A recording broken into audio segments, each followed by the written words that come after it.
Hello and welcome to episode 2 of Tech Talk. I am your host, Bantu Ndike, and today we are diving deep into the world of technology and innovation, and we're going to be exploring how organizations like Lever Foundation and Emancipate are rolling in the world of ICT.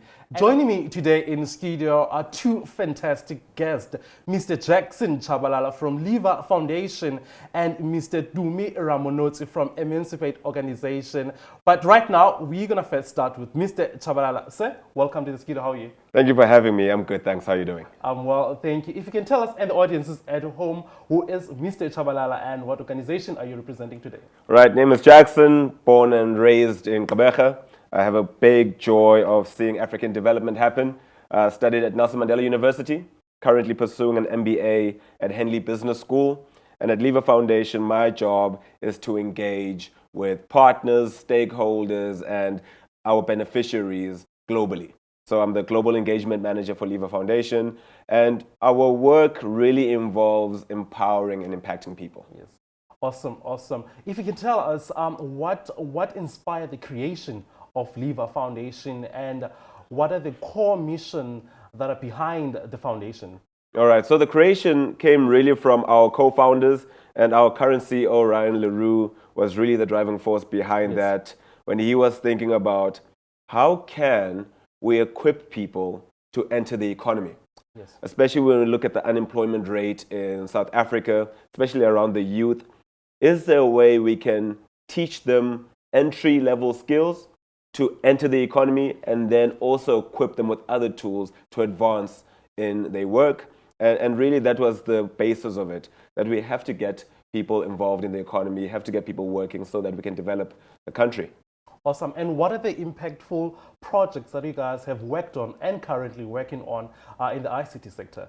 In the ICT sector, our focus has been on our flagship project, Tangible Africa. Yes. This is a project in partnership with Nelson Mandela University, and it introduces coding without the use of computers. Yes. Now, this allows for learners to learn subjects even though there's no computer or internet or electricity in their school that is relevant for a digital world. Beautiful. And tell us, how do you see the technology influencing the underprivileged communities? I think the best way it can influence, firstly, is accessibility to information that they wouldn't have had before. So now, once they know careers such as being a software developer, being a data analyst, being even in the world of AI developer or prompt engineer, they can start pursuing careers in that field because there's a huge demand for them. So there's that, and also just being able to create their own kind of brand using social media and leveraging those things. That's what we've seen really has helped those underserved communities when it comes to the advancement of technology over there. Oh, wow. And what collaboration role does Lever play in the approach of innovation? I think without collaboration, we wouldn't get our work done. Yes. So, for example, our Tangible project is a partnership engagement project between us and the Nelson Mandela University. Yes. Because they have such great educational infrastructure and we can implement that. It's been an amazing collaboration. Even when we talk about Work for a Living, it's a collaboration with Siyasebenza. We run a Work for a Living center. And then organizations such as AWS and Communities and Detroit Agri have actually empowered us to enhance and expand our programs locally and internationally. We've been able to introduce a project from Gqeberha to South Korea, to England, USA, Indonesia, Ireland, Kenya, Ghana, because of collaboration. Great.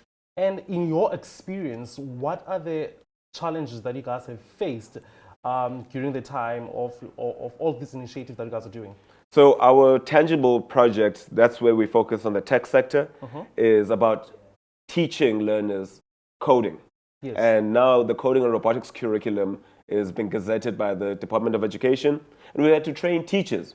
Great collaborations with SADTU, NADTU, and SOE, but the teachers sometimes are hesitant or apprehensive to that new information because they maybe graduated 20 years ago. Yes. And now they have to learn this new subject. So it's about how do we show them the value of learning something like this and how easy it can be. So that apprehension with teachers or Department of Education saying, no, we want something connected instead of unplugged, we have to navigate around that. But because of the value of our computational thinking and problem-solving solution, Yes.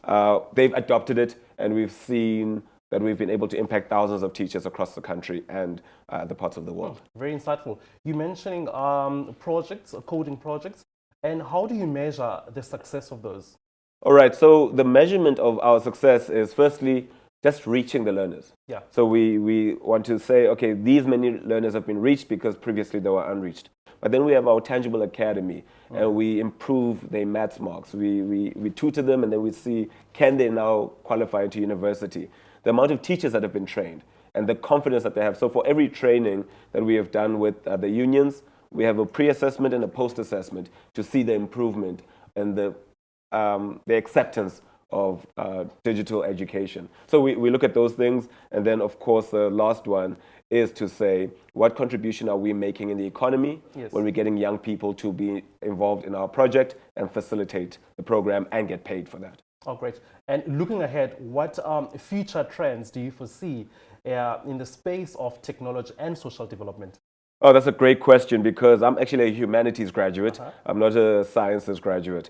And what everyone's talking about now is the fifth industrial revolution, where the human edge enters, and that's what we're looking at with AI. So there's a lot of talk around AI, and how can you use AI to create specific in-demand educational programs. People from townships can use e-commerce solutions to start their own businesses. So instead of having a spaza shop physically, you can have an online spaza shop.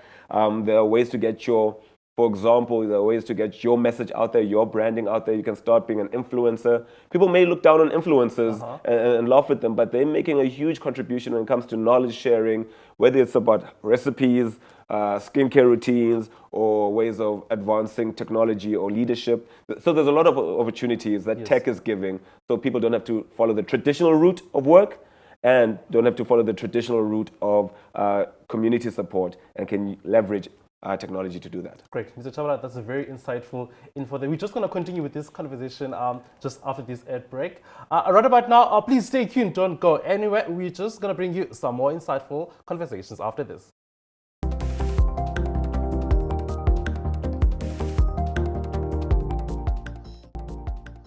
Welcome back to Tech Talk. Now, let's shift our focus to Mr. Tumi Ramanutsi from Emancipate. Tumi, welcome to the show, and thank you for joining us. Thank you so much, Bantu, for having me. I'm excited to be here. Thanks for all efforts to have me here. Awesome. Now, let's dive straight into it. Tell us, what is the role and the mission of Emancipate, and how does it align with the current trends in the technology? Emancipate is a small boutique consulting firm that focuses on consulting and advisory services, specifically aimed at executives primarily and their teams that they lead, enhancing their understanding and also appreciation of technology in general. This could be in government and also private sector. Awesome. And please explain to us, how does Emancipate supports the entrepreneurs in the tech industry? I think the tech industry, specifically from a South Africa perspective, is picking up. It was quite slagging in the past few years, but it's quite picking up if you look at trends that are happening specifically in Cape Town and other areas such as Joburg. It's quite picking up. The role that Emancipate is playing in supporting tech entrepreneurs is really around mentorship and the merit of services that we offer. In some cases, some of them are pro bono. In some cases, some of them are charged if it's a well-established business. But it's mentorship, holding of hands of leaders, young entrepreneurs, showing them the ropes, getting them into the right direction to have their product and services. Fantastic. And can you please explain to us how Emancipate is supporting the entrepreneurs in the tech industry? Thank you so much, Bantu. The support services, or rather the mentorship program that we provide for tech entrepreneurs, is a 60-day turnaround program that is specifically aimed at tech entrepreneurs, focusing on the life and health of their organization and the life and health of the products and services that they deliver. This is aimed at tech entrepreneurs, it's aimed at tech executives, but also non-tech executives in appreciating technology as a whole. And tell us, what are the innovative solutions that you guys are currently exploring to face the challenges of entrepreneurs in the tech industry? Yeah, we specifically tailor-made the program that I was speaking about to address the 5 challenges that tech entrepreneurs face, which include your funding challenges, your financial administration challenges, pitching ideas that tech entrepreneurs have, soliciting, partners, not just financial aiders to the program or services that they're trying to offer. So our solution in terms of the mentoring program that we provide is specifically aimed at addressing those challenges in sort of an incubator to help the tech entrepreneur. Oh, wow, great. You mentioning the services and the programs that you guys offer. How important it is to have a mentorship in your programs that you guys are offering? Mentorship is absolutely crucial, Bantu. Throughout life, for any success, specifically, for leaders, you would hear various leaders saying, I had to, agree to a mentorship program. I had to take it upon myself to have some sort of a confidant. So it is also true in the tech space. Mentorship is absolutely important. I mean, if you have the right mentor, your legalities are right. If you have the right mentor, your finances are right. If you have the right mentor, your product and services will be a success. Oh, wow, great. And tell us, do you have any success stories that you can share with us that highlights the impact of Emancipate's initiatives? A few success stories, but I'll keep it to one at the moment. Quite an exciting one. I'm still even finalizing the particular project. It's with a fund administrator in the public sector. It was the whole idea specifically of taking non-tech leaders and having them appreciate what technology can do. So we went in, drafted strategy, strengthened their policies, strengthened their cyber posture, strengthened everything as it relates to a blind side for a CEO who did not understand tech but had to appreciate the enormous challenge that comes with AI and technology as a whole. So the fund administrator, we're finalizing that project. It's a big success. The board is happy, the executive is happy, and we're happy. Wow, that's very insightful there. And tell us, how do you guys foster collaboration among the entrepreneurs in the tech industry and as well as the other stakeholders?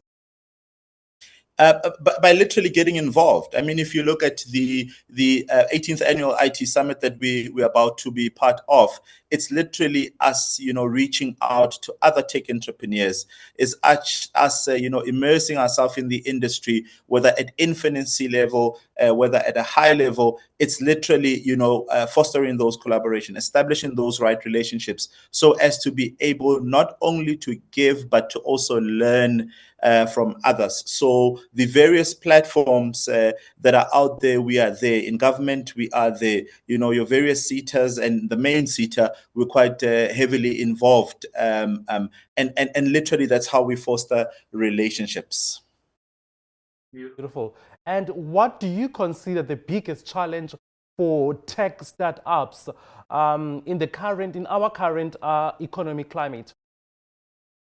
Absolutely, and I've touched on it because that's what we're trying to address with the tech mentorship program that we have. That is literally around, and unfortunately, we have to say this, that finance and funding would be the last challenge.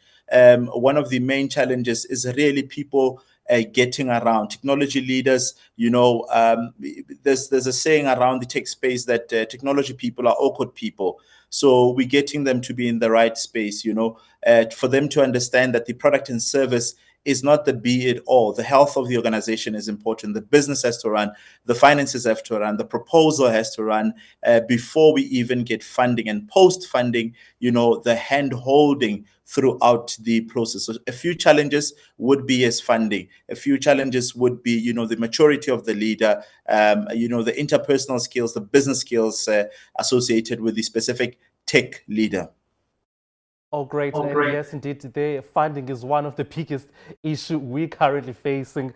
And now, looking to the future, what trends do you think will shape the entrepreneurship landscape? Yeah, but I think a big one is not mentioned enough in context, Bantu, and that is what AI is bringing. It's absolutely important to emphasize what artificial intelligence will do. Firstly, to the job market, to how we relate, to how we deliver products and services to various people. So it will not be an office of 100 people. It will be, an office of 10 people.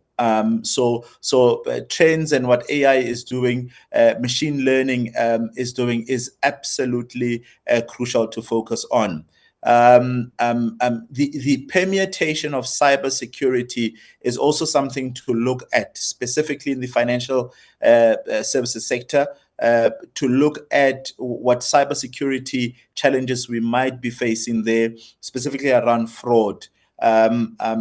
Those are the trends really top of the mind that we should be looking at with a keen eye. The last thing that is of concern, really personally to me, is how eventually technology will mix up with health, and permeate the private personal space of people, and that's a big, massive trend that we have to look and monitor quite nicely.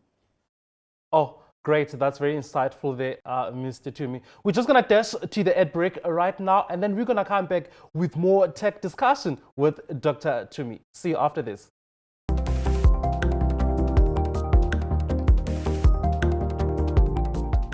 Welcome back. You are still watching Tech Talk. Now we're going to continue with our conversation with Mr. Tumi. Mr. Tumi, welcome back. Thank you so much. I'm still here. Awesome. Now let's talk about the ICT and let's talk about the involvement with the ICT Summit that's coming up. What does it mean for your organization to be part, or rather being part of initiatives like that? It's quite a privilege and honor to be part of the 18th annual ICT Summit. We hope a lot from the various exhibition and the various presentations that will be delivered at the summit. We'll also be forming part of some of the presentations. We're just hoping to learn, build relationships, and also see if we can position ourselves as an organization permanently within the happenings of the ICT Summit. Oh, great. And tell us, how does innovation look like in the future, and the plans with the implementation of technology in the ICT sector? Innovation is huge and it's running at a rapid pace. Some of the things I'd be observing, in and around social media, television, some of the things that we suppose would be coming, 5 years, 10 years, they actually are here and predominantly pushed by AI. So innovation is running at a rapid speed. The only challenge, though, is that it's not running at the speed enough to transform government, to transform societies, but in and around, outside of government, it's running so much. So innovation is quite very key. AI is driving innovation. The youth are driving innovation, and innovation does not need money. Oh, great. And are the resources enough for skills development for youth, especially in AI and robotics? Resources from a perspective of money will always be a questionable thing, but resources from a perspective of support, I don't think it's enough. Resources from a perspective of skills, it's definitely not enough. If you look at the various reports that come out of government itself, come out of industry, leaders and benchmark organizations. So resources, in my view, in general, whether money, skills, it could be worked on. Yeah, I think. Great. And just to sneak us through to the ICT Summit, what are some of the issues can we expect to be discussed at the ICT Summit? I think the ICT Summit is going to be explosive. If we look at the various slots that are running, it's running over 3 days. If I looked at the agenda correctly, with various activities, presentations, exhibitions that will be happening. Some of the topics include your AI, your digital transformation, cybersecurity, leadership as it relates to technology leadership. So the ICT Summit is a brilliant platform for any leader in society who looks to have a perspective around ICT and build their view and build their organization correctly around ICT. I mean, if you're in the East London area, please do join us for the ICT Summit now in November. Oh, wow. Before I let you go, do you think we've been making enough progress in the development of technology, especially in terms of investment opportunities? Investment opportunities. There is a missing link between those that are producing the technology that we need and those that are taking it to market. So from a producing of whether we have been producing enough technology, products and services, I would say yes, and it's unidentified. This includes, in fact, the entire of Africa. Small technology, rapid, life-changing technologies.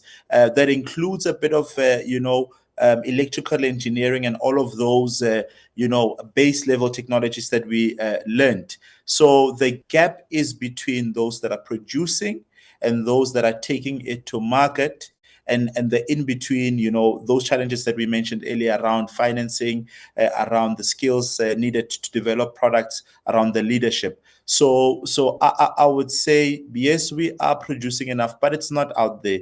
It's not on media. But when you look at social media, specifically your video platforms, you'll see that there is immense of technology that is built.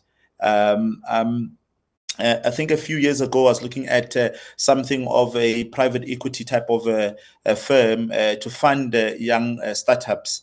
I was mind blown by what is out there. It's just the crafting of these ideas, Bantu. Very insightfully. Talking of gap, how far do you think we are in bridging the gap between the public sector and the private sector?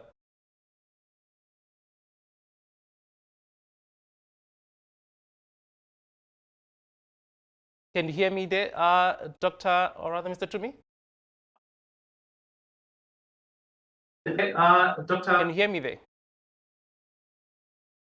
All right. Yes, I was can just hear asking, you. All right. How far do you think we are in terms of bridging the gap between the private sector and the public sector? In terms of bridging the gap between the private sector and the public sector. Yeah, but in terms of the existing, it will always be a challenge, and this is not only a South African challenge where we have to meet up.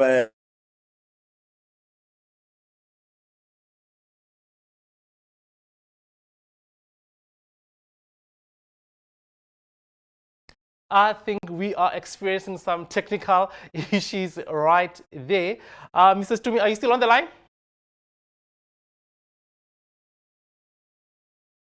All right. I think that's it from Mr. Tumi Ramonotsi.